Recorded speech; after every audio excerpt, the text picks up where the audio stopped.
Welcome to the official Cryptids, Anomalies, and the Paranormal Society's podcast. I'm your host, Barnaby, and you're listening to Whispers from the Dark. Hello and welcome to this week's episode of Whispers from the Dark. I am your host, Barnaby, and today we're talking about an upcoming festival out in Port Henry. With me today is one of the people that is running that festival. Go ahead and introduce yourself. My name is Andrea and I'm the chairperson of the Champ Day Festival Committee, which is part of the Mariah Chamber of Commerce here in Port Henry, New York. And I'm Kyle Miller, her husband. I am also on the Champ Day Committee for the Chamber of Commerce, and I also run Home of Champ, an online souvenir shop featuring Champ products. Awesome. So, Port Henry, you guys have had a lot of sightings of a what is considered like a mythical creature, a sea monster of sorts. What can you tell us about Champ?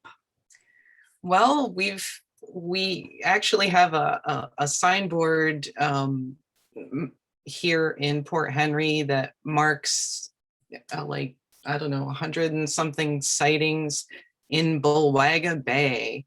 And that's over the years from the early 19th century up to what's marked on the board ends at a certain point just because it hasn't been updated. But there have been sightings in recent years in the vicinity of Port Henry, not necessarily in Bulwagga Bay.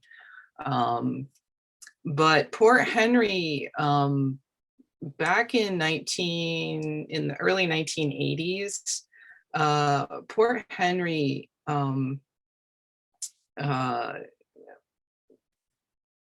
was kind of a hotbed of Champ sightings.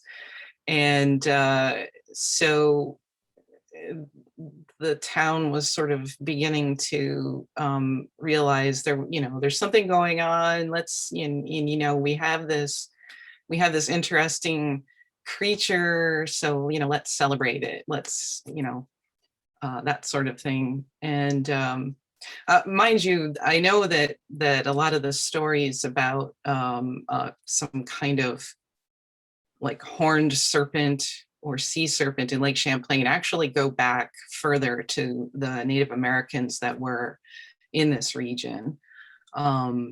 So it definitely has a long history.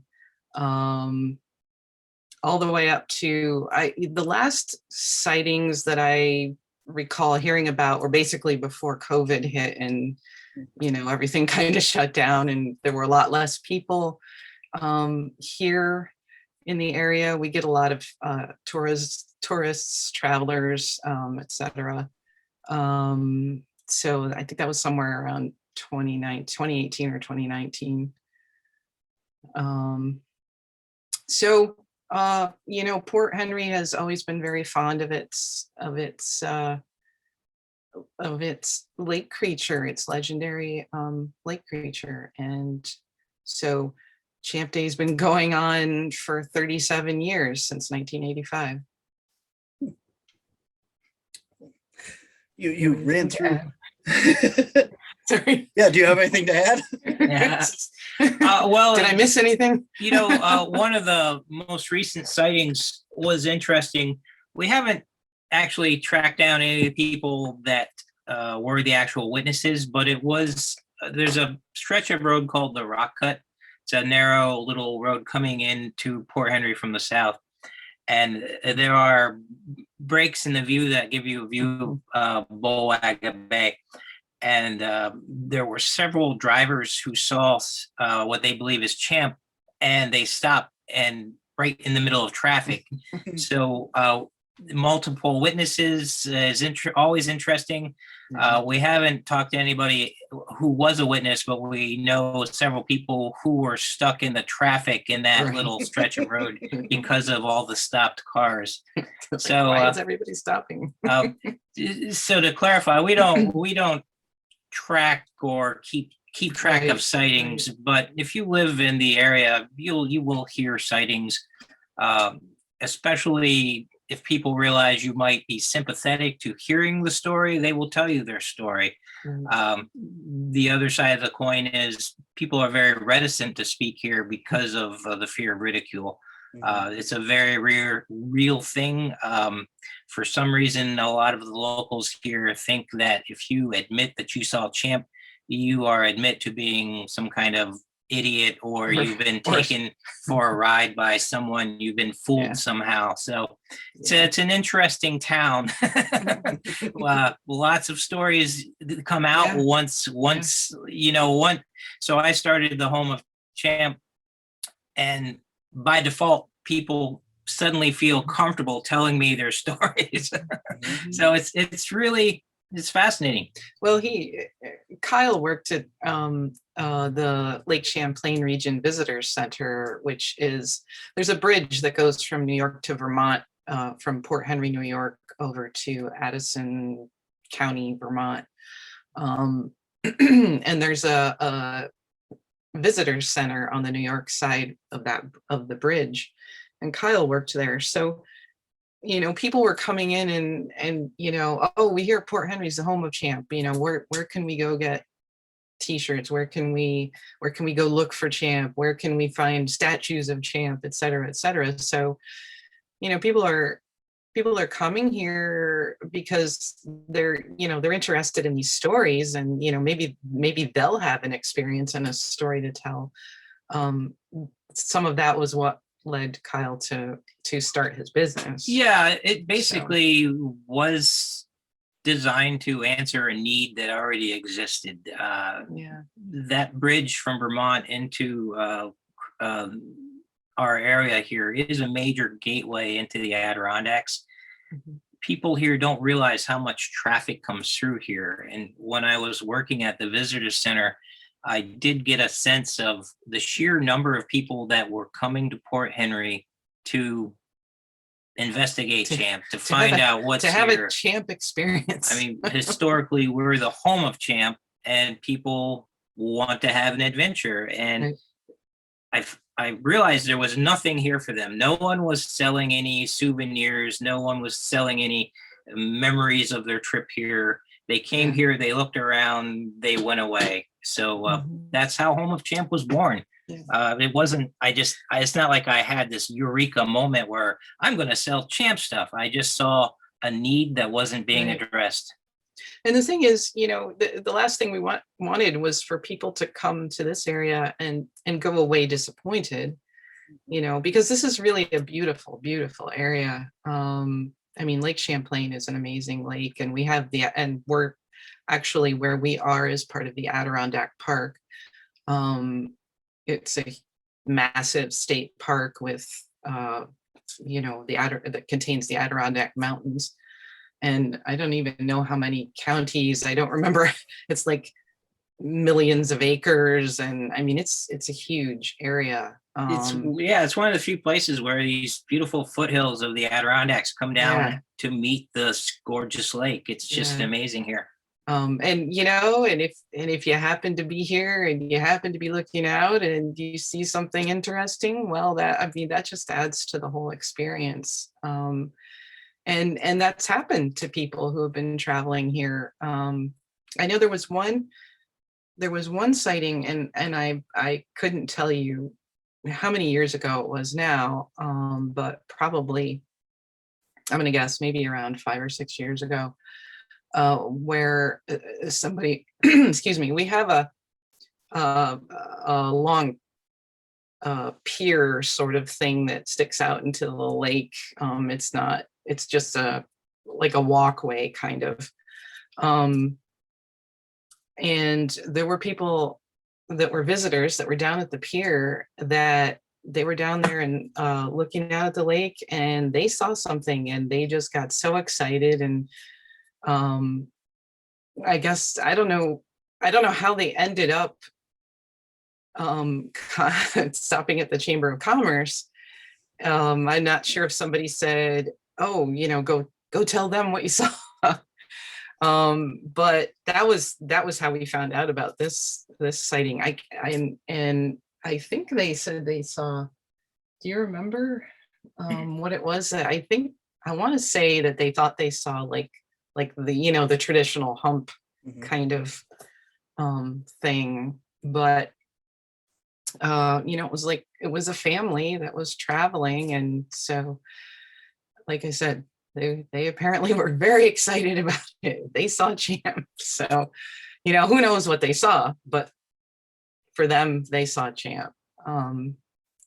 It's really quite interesting. It's pretty cool to have this sort of legendary creature that may or may not exist. We don't know. I mean, there's something about the mystery of it that is so fascinating. But well, we do know that people are seeing something. People are not imagining yes. this what they're seeing. They're not all able to be dismissed as someone who saw a wake or a log or a loon or an otter, whatever the random thing is. People, reputable people that have lived by this lake all their lives have seen things. Visitors have seen things. There is something in the lake. We saw something that we were at a loss to explain what it was. Our own sighting, and it's a mystery. Yeah. Tell us about your sighting. So it was the first weekend of July in 2016, and our little street here is on a hill overlooking the lake, and we were taking our dogs for a walk on a Friday evening. I think it was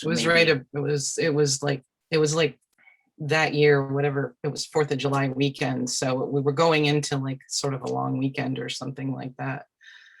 So, and we just stopped to let the dogs do their business along a patch of daylilies just down the street. And as we're standing there with the dogs on leash, we're looking at the lake. It's a beautiful evening. It's about an hour and a half until complete sunset. Just a wonderful evening. The water was smooth as glass. And we're standing there talking, and we're not really paying attention to the lake, but I keep looking at this thing. It looks like a boat, but it's not a boat. It doesn't have any features. There's no deck, there's no mast, there's no motor.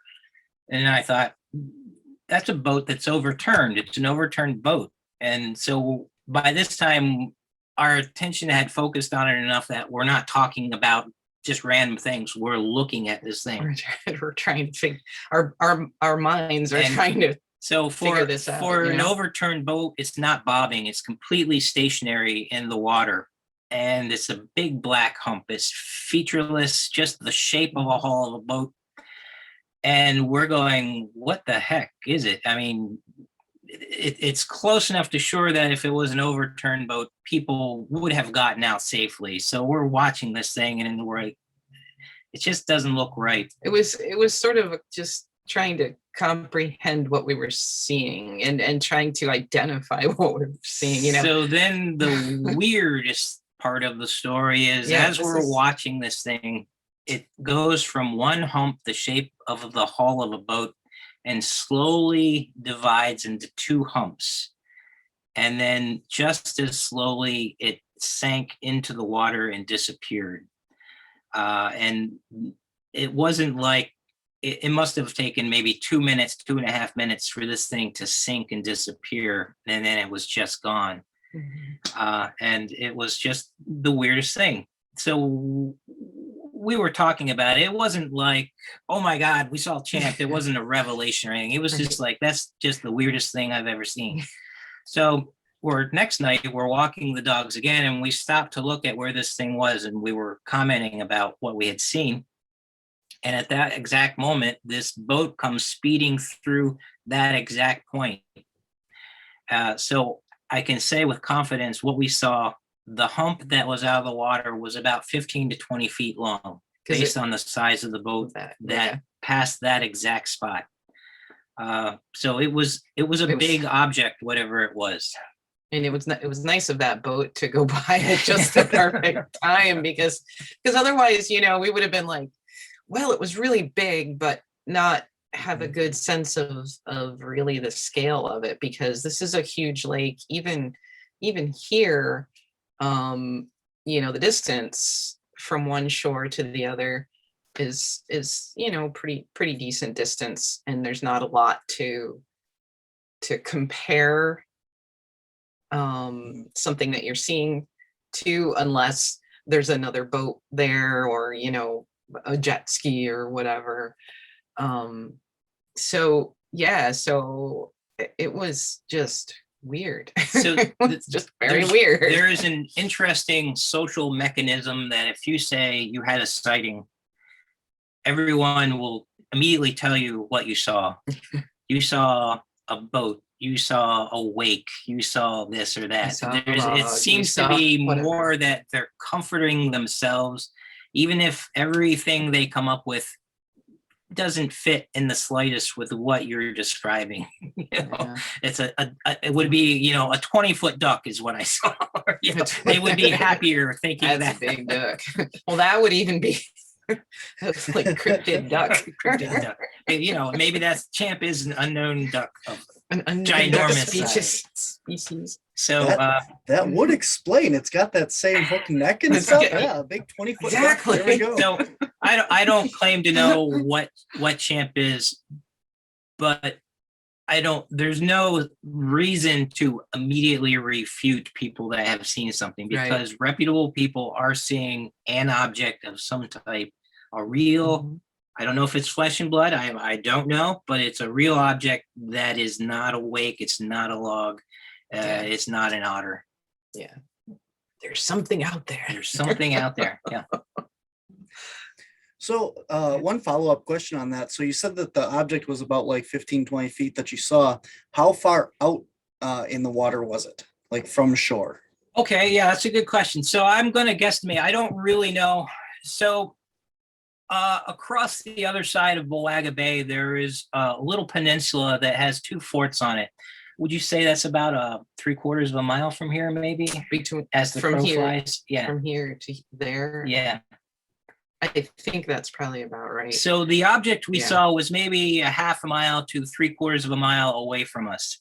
And we're on a hill looking down on the lake. And I want to stress that, because when people are refuted for their sightings, the things that are brought up are illusions that are created at water level, such as wakes going by, that kind of thing. Where we were located, you could see a wake from 3 miles away. You could see the boat that made the wake. You could, it was all kind of looking down on the scene. So the object was probably, and I'm going to guess here, maybe 50 feet or 100 feet from the shore. It wasn't far from the shore. It wasn't right up against the shore, but it was maybe 100 feet from shore, over near the kind of the backside of where the ruins of the fort are. So there's a weird shape. Bulwagga Bay kind of is like this little offshoot of the lake, and then there's this peninsula that was where the forts are, and then on the other side the lake goes on down further. Right, heads on down to Whitehall. This occurred off of the little peninsula that the forts are on. It wasn't actually in the bay itself, and it wasn't actually on the other side where under the bridge goes. Okay. And Bulwagga, as far as I can tell, from what I've looked up, the word Bulwagga means false lake. So that kind of makes sense, because when you're coming from the north on the lake, what he was just talking about, that little peninsula, which would be where the fort at Crown Point is it looks like the lake keeps going where it actually is going into Bulwagga Bay. But you get a little ways into the bay, and then you can tell that you're not going a whole lot further. So if you're interesting. traveling by canoe, it's easy to miss the true lake that goes off to the left, and it looks like the real lake is going to the right. And so Bulwagga also translate with, oh crap, we have to turn around now.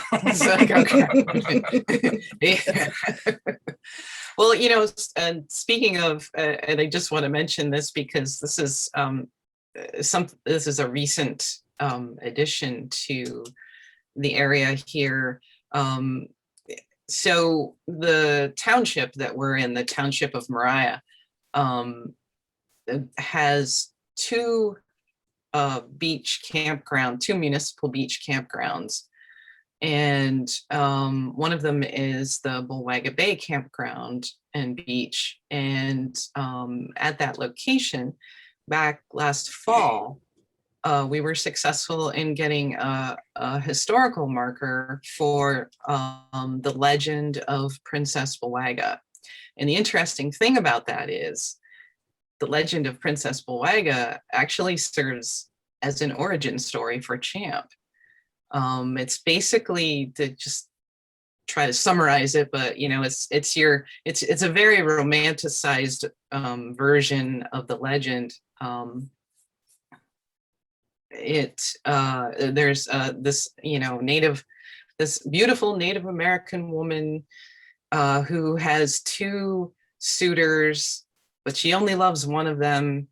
The one that she doesn't love is very jealous, and he one day pushes her off of a cliff into Bulwagga Bay. She drowns, and then he realizes what he's done, and he flings himself into the bay, and he drowns, and the angry fates transform him into a huge sea monster destined to swim the bay, calling for his love, Bulwagga. So we have now a marker for that with an interpretive sign with the text of that legend. And that legend was sort of an oral kind of legend up until the earliest in print version that I could find was from 1924, I believe it was. But it's really fascinating that this area does have so many ties to the Champ legend, going back way back. So I just thought that was pretty neat. Yeah, it would make sense then, you know, if it's the legend in the area. So obviously a lot of these legends and mythology and stuff comes about because people are seeing things. You know, it's not Right. like let's say, I mean, even if this is a true story, you know, the whole legend on that. But if not, it's a story trying to explain something that they are seeing. So either way that you're looking at it, you're getting the same, you know, something was there that they were telling this story about. So that's really cool that it goes back that far too. Yeah. So one interesting point, the Native American tribes that were here had a distinction between spirits and animals. For example, there was at one point in the lake, there was a giant rock where they believed there was a spirit there that they must appease if they wanted to cross the lake safely, because the winds whip up real fast, and some of the wider parts of the lake are pretty tricky. So they would stop at this rock and leave offerings of tobacco and various things. There was a European with them once who scoffed at the spirit, dropped his drawers and presented his backside to the rock, and they threw the guy over and drowned him on the spot. And I only tell that story to differentiate how they believed in spirits, and they spoke of spirits as spirits, whereas Champ, they spoke of him as a great horned snake. And when actually here at Crown Point, we have an example of how they believed things worked. If one tribe on one side and another tribe on the other were warring and having sorties and raid parties, the one coming home would slap the water with the paddles to anger the snake, believing that the snake would come up and take care of anybody that might be following them. So they did think of Champ as a real flesh and blood animal. They might have attributed some mystical characteristics to him, but there is a clear distinction between what they thought of as spirits and what they thought of as animals. So I find that fascinating. Mm-hmm. Definitely. So how big is the lake?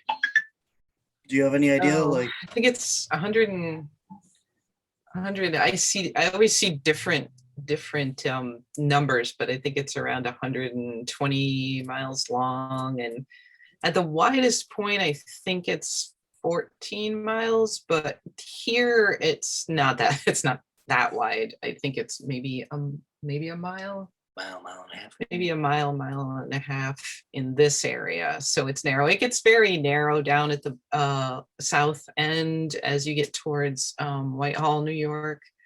And then you have like the Champlain Canal.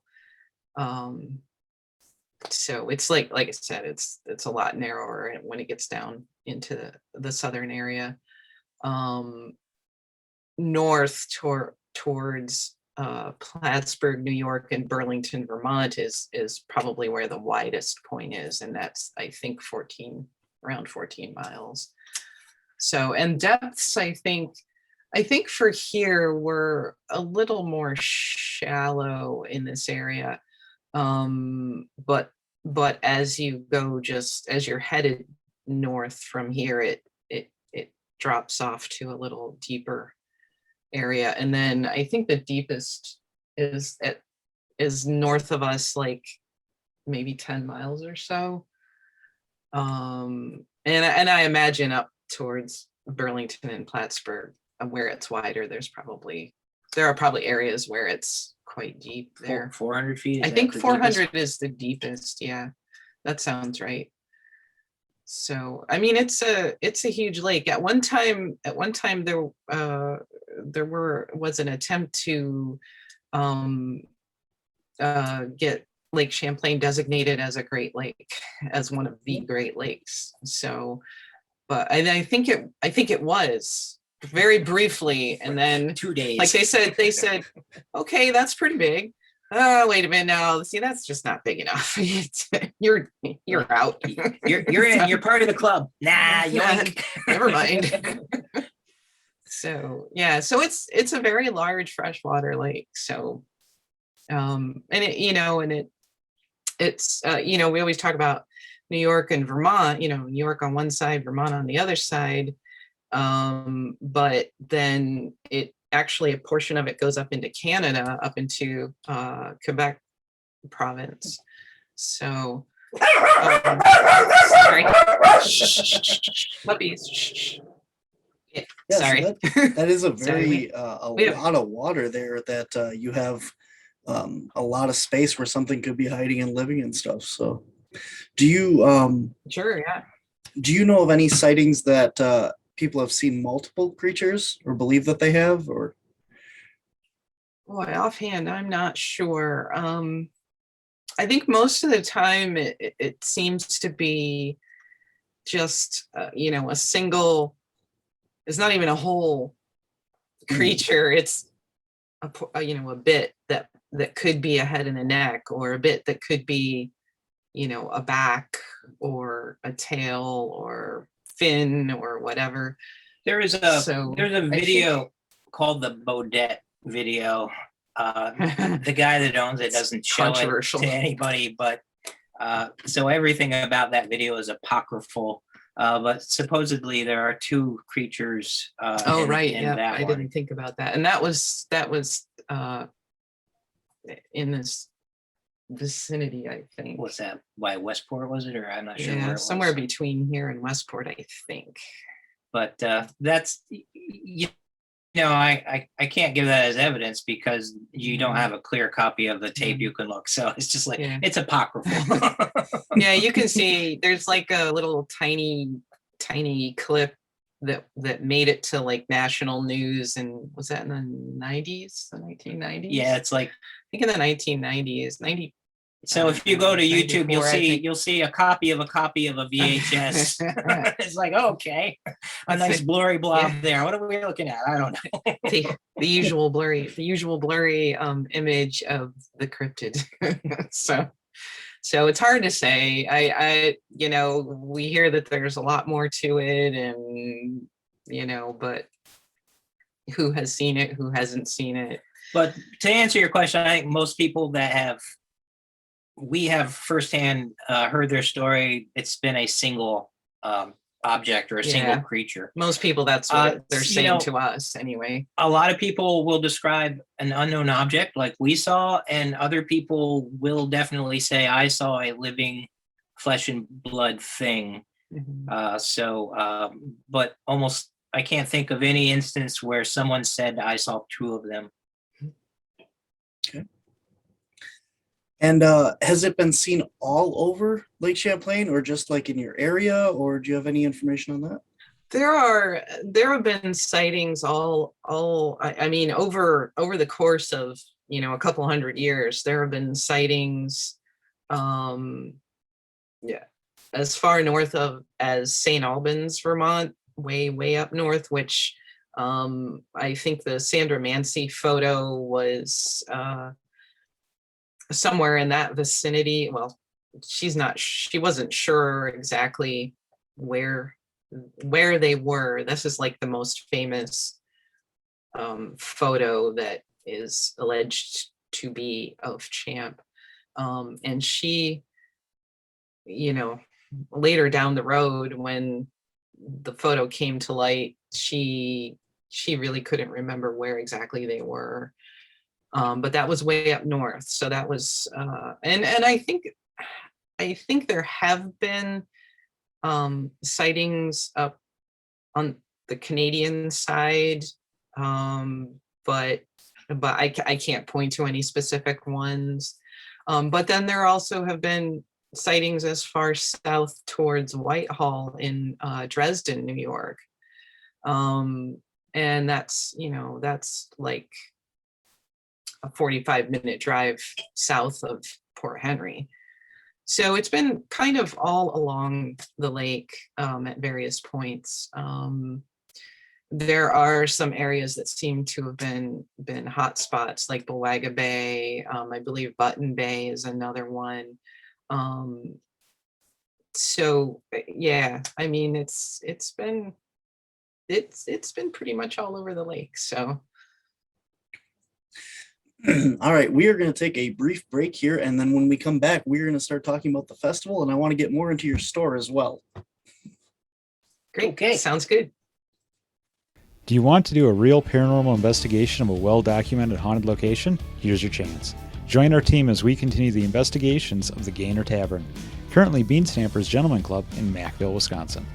Originally built in 1877, the building was served as a general store, blacksmith shop, tavern, post office, dance hall, and bar. The building was originally built by Michael Gaynor and remained in the family for 5 generations before being sold to Bean Snappers in 1993. Throughout documented history, the building has been hit 4 times and burned twice, with 4 recorded deaths on the property.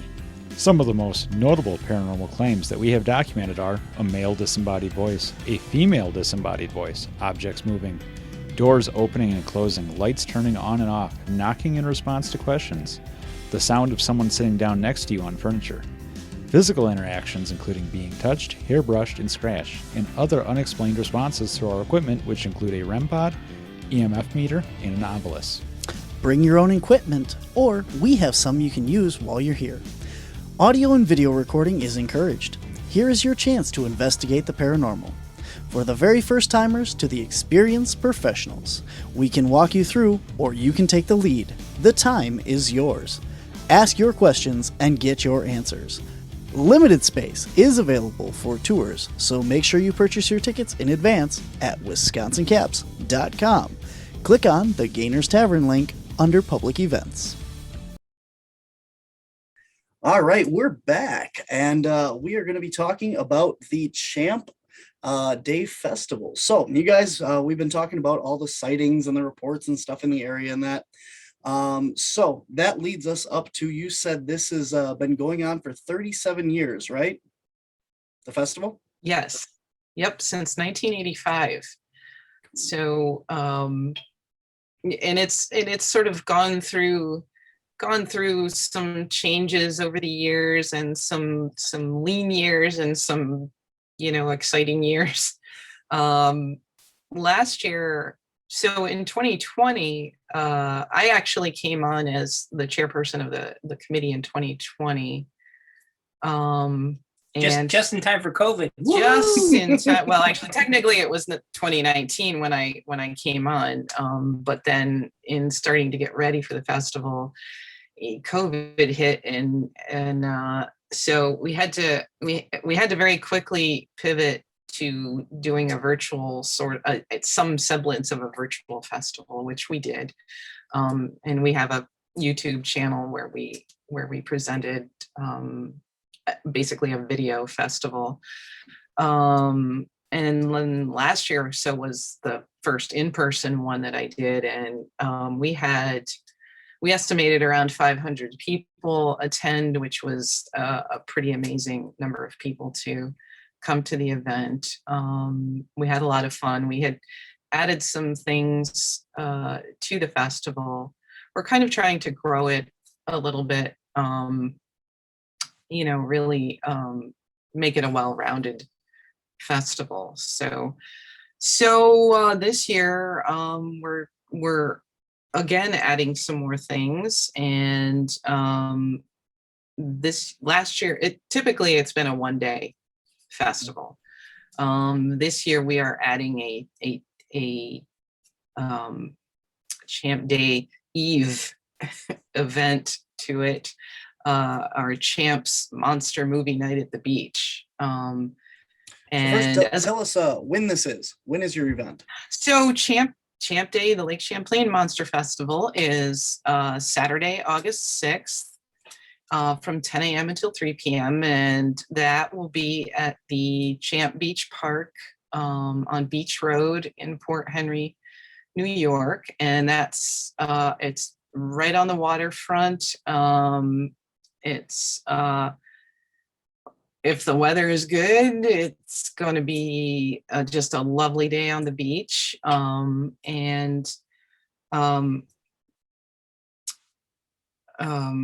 If you go to the Facebook page for the Champ Day Festival, you'll see a map that shows you exactly how to get there. Yeah, we have a Facebook page. It's Champ Day, the Lake Champlain Monster Festival. And then we also have the Mariah Chamber of Commerce has an event page on the website for Champ Day. And both of those places you could find information about the festival. We have, let's see, what else? So we are actually having, last year we started, one of the things we started was our Crypto Cave meet and greet, where we have guests that might be cryptozoology or paranormal researchers, authors in that field, filmmakers in that field, artists in that field. And it's a chance for them to bring their books, their movies, their products, their art, whatever, and get it out to people that would be looking for this sort of thing. And it's an opportunity for festival goers to meet some of these people and chat with them, maybe share sightings, get a book signed, etc. So this year we're having Chatan Noir, who you recently interviewed, I believe, on your podcast. Ronald Murphy, who is also, well, Chatan is an author, journalist, investigator. She has a book, Lake Monsters and Odd Creatures of the Great Lakes, and she has actually done she's done one expedition to Lake Champlain, and I believe she's planning another one. Ronald Murphy is an author and investigator. He has a book, Lake Monsters on aquatic monsters of the Great Lakes, which does include some information about Champ. So I guess in Ron's book, Lake Champlain kind of fits into one of the Great Lakes. So Yeah. And then we're having also Richard Rossi and Kelly Tabor, who are doing a book and film series called Lucy and the Lake Monster. And it's going to be kind of a story of this orphan girl and her kind of search and interaction with Champ. And also we just got word not too long ago that Emma Pearson, who is playing the title character Lucy, is also going to be in our meet and greet tent. So we're very excited about that. We've got some great guests this year. Last year we had Alexander Petikoff, we had Paul Bartholomew, Kenny Irish, and Carrick St. Laurent. So we had a great group last year. So I think that's going to be pretty cool. We have a Champ lure contest. So that's, how would you lure Champ for a photo? And it could be anything. It could be a Champ call. It could be disguising yourself as a lake creature. Last year, one of the winners made a Champ pie.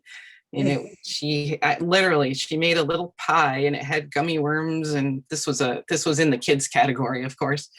And that was pretty awesome. Great creativity. So there's two categories, adult and kids category, with $50 cash prize for each. We also, and this is a tradition at Champ Day, is the cardboard boat race, where people come and they build a cardboard boat right on the beach, and then they race at noon, and so that's really fun to see. We're gonna have just a very mini exhibit of Champ Day, Champ memorabilia. That's kind of my personal collection of things that I've been accumulating. And we have Penelope the Clown. She's a tradition at Champ Day.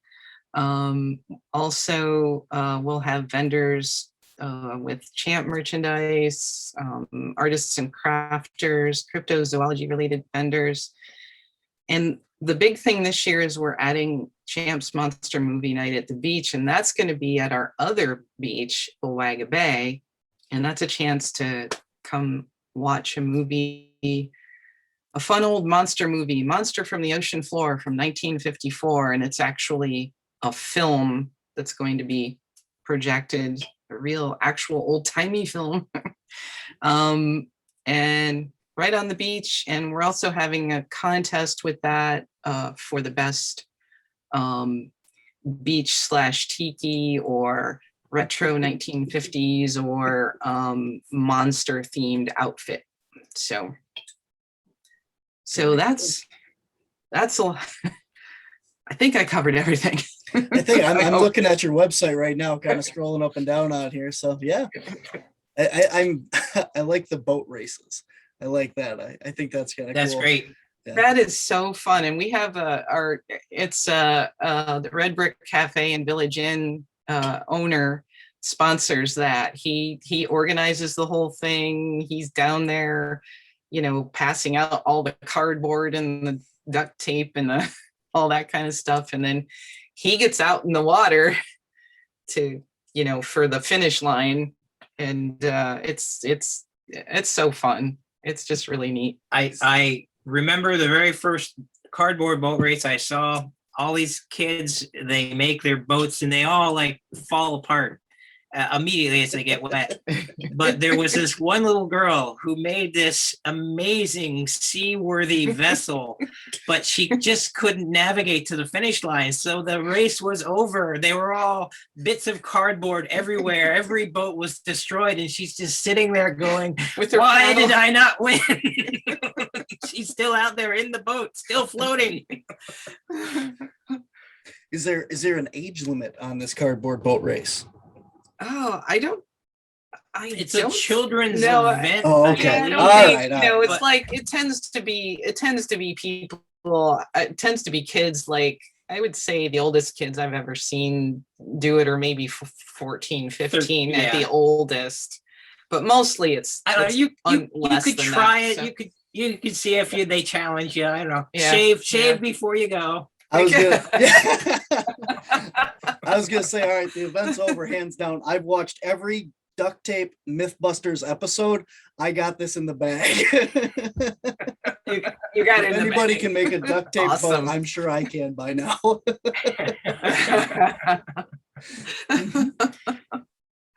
Yeah, it's just, well, and the thing is that kind of epitomizes what one of our major goals is for this festival, is for people to come and have fun, to have a great experience, enjoy, the beauty of the area.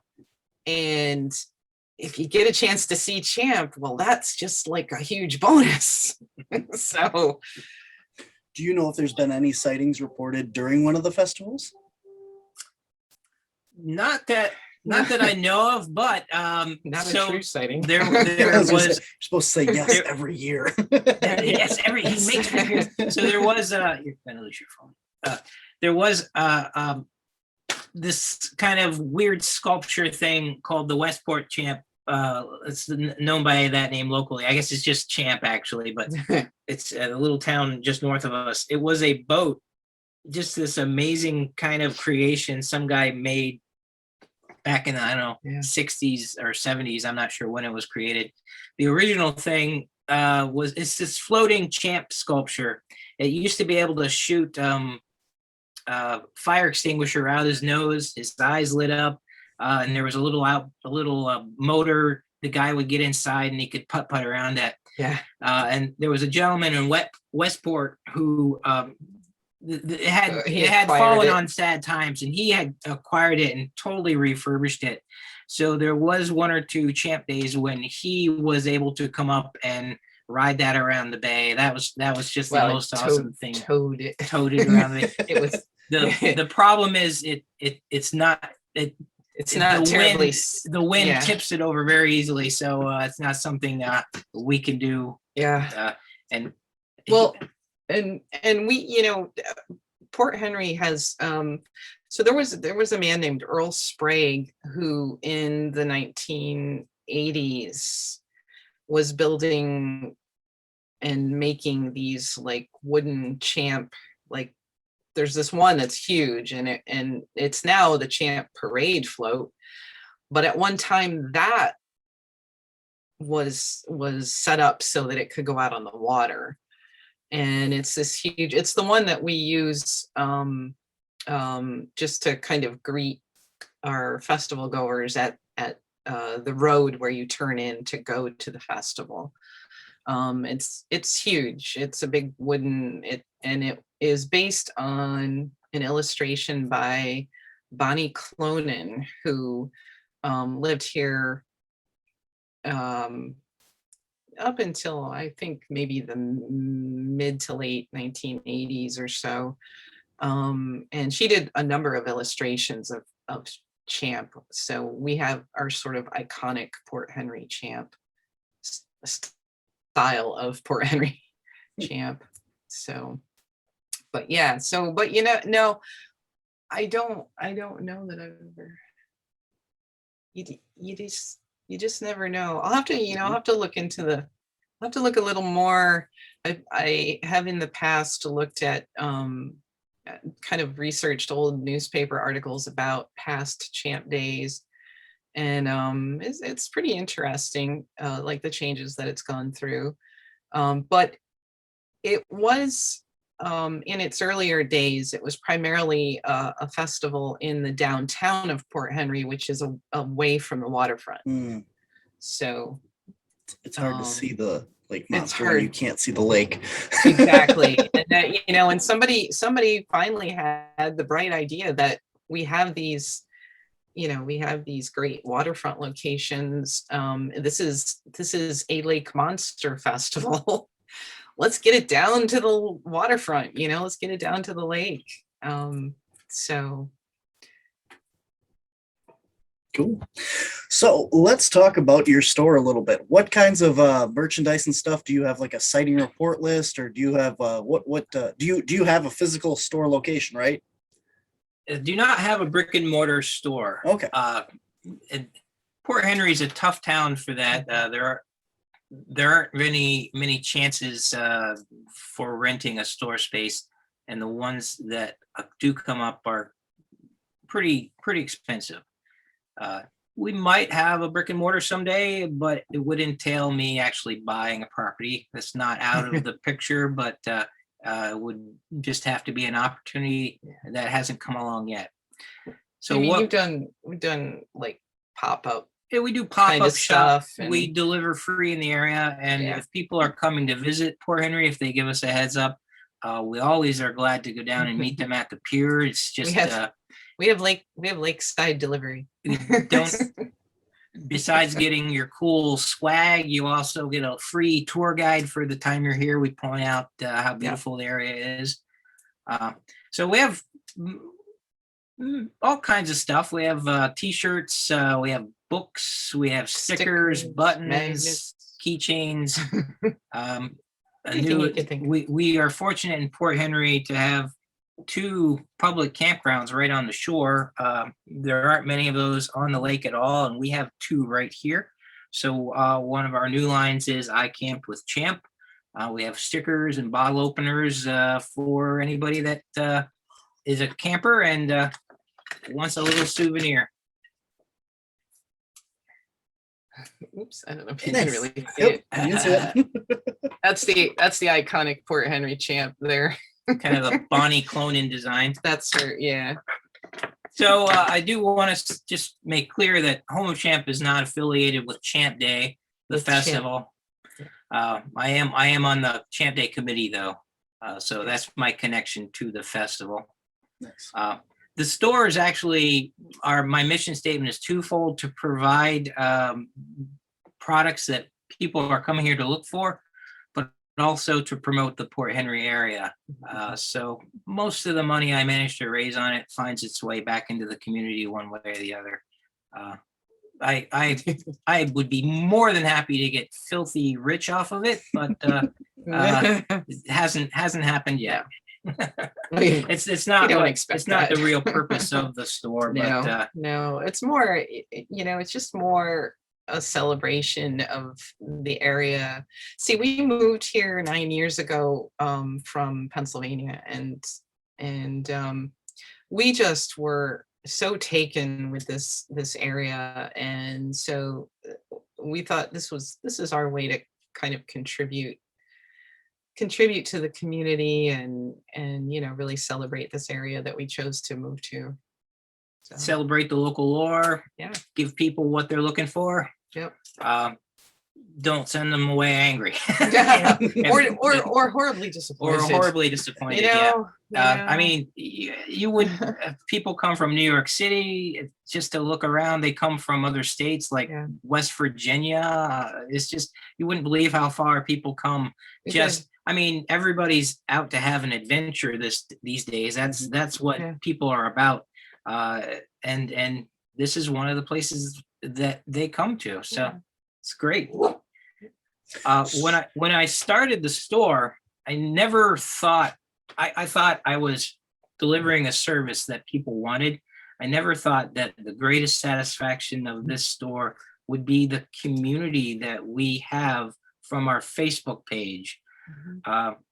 We have like a dozen different countries, 50 different cities, so many different languages they speak. It's just a really rewarding part of the store that I never really envisioned happening when I created it. It's pretty cool. So, since you do not have a brick and mortar store, where can people find and purchase all of your wonderful Champ memorabilia? Homeofchamp.com. Go there, take a look around, and if you're going to be in the area, shoot me a message either through Facebook or through the website, and we'll come and meet you. You don't have to worry about a store being open. Just plan it ahead of time. If you don't know what you want, tell me what you're thinking about. I'll bring a huge bag and you can take a look in person. I would say most of our traffic is on the website through the mail, so you're always welcome to do that. But if you're here, let us know. We'll come and meet you. Cool. I assume you probably will have a booth at the Champ Day Festival as well? I will, yes. So ironically, last year, I was helping set the festival up, and I have in the past had heat exhaustion and heat stroke type deal. Yeah, that struck me right about the time I finally got my tent open. So I was there to set up, but not to see much of the festival. Yeah, he was able to be open for about half an hour, and it's like, dude, go home. Dude, go home. You don't look good. So the thing about heat exhaustion, once you've had it, when it's coming on again, and it's time to just whatever you're doing, call it quits right there. And honestly, it can be. I mean, we're pretty far north, but in early August, we can have some pretty darn hot days, and especially if you're down at the beach area and the sun is just shining down, and yeah. So we will have a first aid booth if anyone is concerned. We have some handicap parking. Oh, that's another thing too. We are this year.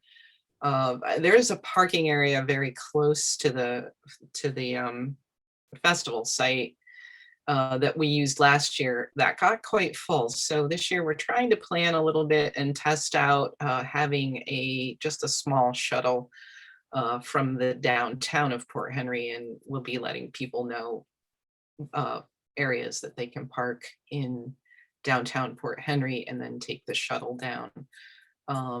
If the parking lot is too packed down near the festival site. So, but yeah. We're attempting to plan to accommodate the growth of the festival. Yeah. So every year is going to be an experiment to see if we judged correctly if we got the right answer. And the nightmare scenario was, where was that? Like South Carolina?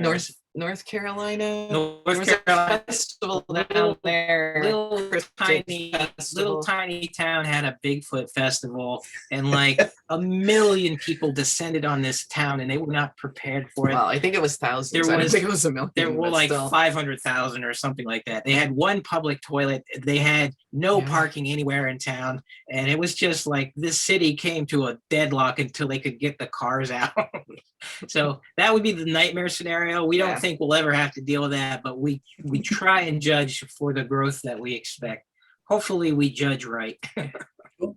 How many people do you expect this year then?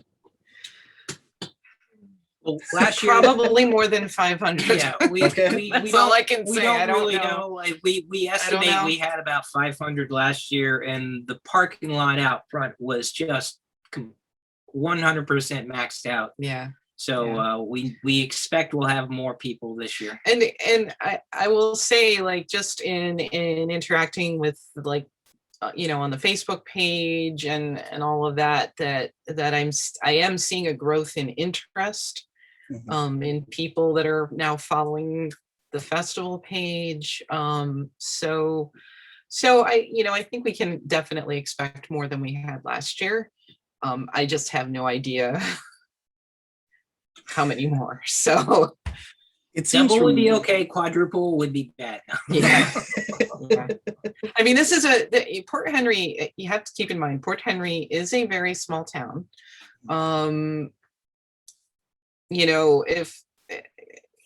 If people are coming and they're going to be looking for lodging, we do have the 2 campgrounds. There's another campground, privately owned campground right in the area that it does have what they call transient sites, as opposed to seasonal, for the whole season kind of thing. There are a handful of like Airbnb kind of places.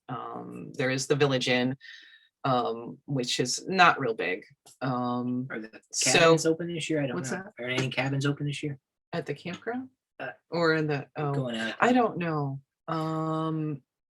Yeah, But add to that, like there are some lodging options in Ticonderoga, which is about a 25-minute drive from here south. so the takeaway, if you're planning on lodging, think about it early. Yeah. And I mean, people can get in touch with us, being a Chamber of Commerce sponsored event, we certainly would like to help people find a place to stay. We don't want anybody to be turned away because they couldn't find lodging. We have a general idea of what, there might be a little more driving involved, a little bit of a distance, but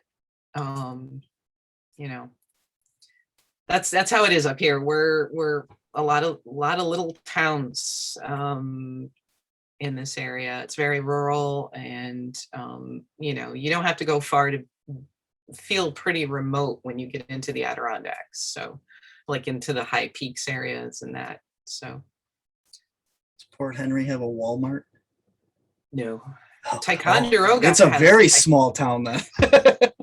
Yes, Ticonderoga has one. That's how we judge our trips. If the city has a Walmart, it's a big town. If it doesn't, it's not. So. Well, Ticonderoga has Walmart and they have a Dunkin' Donuts. Oh, there you go. So there you go, and a Walgreens, A bastion of civilization. Yeah, that's it right there. Yeah, but I mean, we have, we have Foote's Port Henry Diner, which actually is a historic diner. It's one of those little ones that look like a railroad car, but they were built to be like a lunch cart kind of thing, a diner car kind of thing. We have this kind of what do you call it, like a roadside burger hot dog stand that serves our regional delicacy, and you'll laugh at this. They're called Michigans. Oh, good. Yeah. Which you're in Wisconsin, so you're really close to the state of Michigan, but these don't really, I don't know if there's a real true connection to Michigan. But it's like almost like a meat chili type sauce with onion, like raw onion and mustard, and that's your Michigan on a hot dog. Kind of like a pasty. Nope. It's a hot dog on a hot dog bun with like an open face pasty.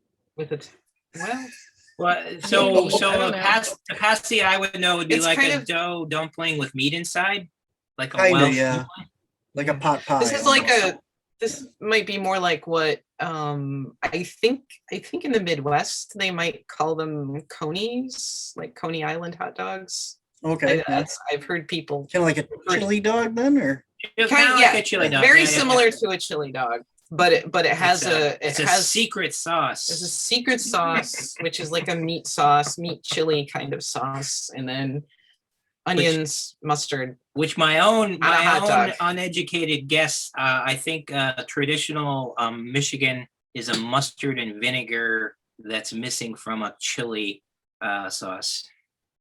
That's Maybe. my guess, I don't but no one knows. I No don't one know. knows. But anyway, so there's that. We have we have two marinas here. One of the marinas has a little cafe called the Dockside Cafe, and it's kind of an outdoor cafe, so you can sit there and you can Beautiful view of the lake. a beautiful view of Bulwagga Bay and the bridge from New York to Vermont. And so, we have that sort of thing, like just these little eating places, and and then our Stewart's shops, which is sort of this regional chain of sort of convenience store, gas station places, but they get a lot of business because they're almost the only game in town in a way. I mean, we have other gas stations, but not quite as extensive of a shop as they have. So, yeah. Yes, I think you have food trucks at the event too, or Yes, we have. We're a little limited in how much we can have at our festival site. So we have it limited to 4. We this year we have Moby Dick's fish fry. They were there last year and very popular. We have another one called Check's Food Wagon, and they serve our regional delicacy, Michigans, but also sausage and pepper sandwiches and hamburgers and hot dogs, the usual kind of stuff. Then we have Mr. Dingaling of the Adirondacks, which is ice cream, frozen treat kind of stuff. And so basically the ice cream truck, we'll say. And then we have one, it's new this year. The other 3 were there last year. The new one this year is called Adirondack Olecokes. And Olecokes are like these little tiny donuts. And they were at the Sasquatch Calling Festival in Whitehall, New York, last year.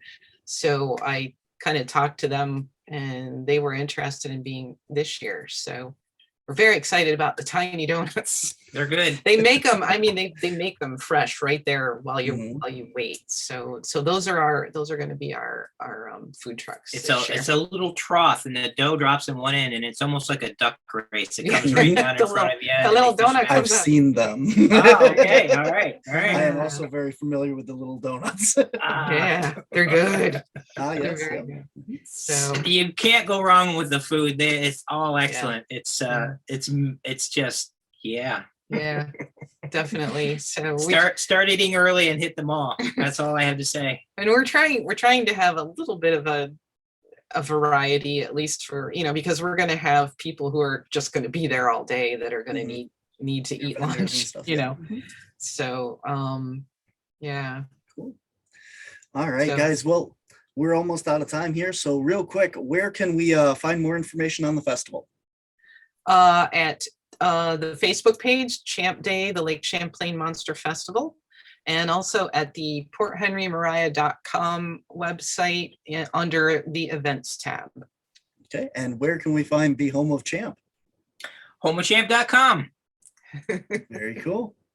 All right, guys. Well, I appreciate you taking the time to chat with us today, and I hope everyone comes out, and I hope you have a beautiful sunny day on the beach out there and a lot of champ sightings. And if not this year, maybe next year, the CAPS team will have to come out and check it out and do our own little investigation out there. Oh, that would be awesome. And thank you for the good wishes, and thank you for having us on today. Appreciate it. Definitely. It's nice chatting with you. It was great talking with you. You too, guys. Thanks for listening to this week's episode of Whispers from the Dark. To find out more about cryptids, anomalies, and the Paranormal Society, visit us at our website at wisconsincaps.com. That's WisconsinCaps.com. There you can find links to all of our social media: Facebook, YouTube, Twitter, Instagram, TikTok, and our Patreon. You will see links to our online store as well, where you can get t-shirts, DVDs, and more.